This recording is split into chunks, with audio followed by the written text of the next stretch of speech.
Bonjour à toutes et à tous, je suis Moussa Alou Koulibaly, professeur d'enseignement secondaire, spécialité lettres, présentateur à radio et télé, formateur en art oratoire et en technique de et encore membre du Grand Grain du Mali, qui est un espace d'échange citoyen. Les devoirs d'un citoyen s'articulent autour de trois concepts. Le premier concept, c'est l'aspect de la civilité ou le savoir-vivre, c'est-à-dire le respect, la courtoisie, cette politesse envers l'autrui. C'est-à-dire respecter les autres dans leur mode de vie. C'est pourquoi il y a une expression célèbre qui dit « ma liberté s'arrête là où commence celle des autres ». Le deuxième aspect, c'est l'aspect du civisme. Le civisme, c'est le fait de se ressourcer de ses droits et de ses devoirs pour mieux vivre dans la société, connaître les lois fondamentales de la société et encore l'État se verra et les respecter. L'État se verra alors obligé de te mettre dans tes droits. Donc le troisième concept, c'est l'aspect de la solidarité, qui est un maillon fort de la démocratie d'ailleurs, c'est-à-dire c'est cette responsabilité qui oblige l'un à se lier à l'autre, c'est-à-dire qu'on voit cette connexion d'interdépendance envers l'autrui. C'est pourquoi nous sommes dans le même pays et c'est pourquoi la devise de notre pays, un peuple, un but, une foi. Merci.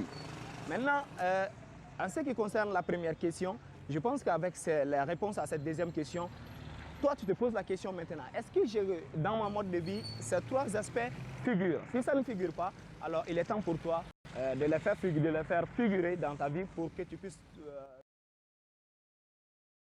Ne Moussa Samake, ne okoli sotigi mayamu yano lycée, nous va faire un lycée privé à cette assise. Moi, follow, oui, moi mais à face au fait, moi mais rekanina à face, à me faire ma face de moi. Encore Olusa, ni yo Olusa. Il faut que ni fait ni état fait, ni état fait. Mais ni ka état ka taxi sera parce que taxi ni fait pas état de palo. Mais problème be oromna, mo ta do taxi meta oromna no te de lui. Pour le gars chama farfa taxi ça là. Or au taxi ne va to ameka bolga ta to abla oromna, to abla be développer. Taxi be non individuel be avec ta mairie là. Il t'a kema woro sambon. Il veut mo kema la jobi.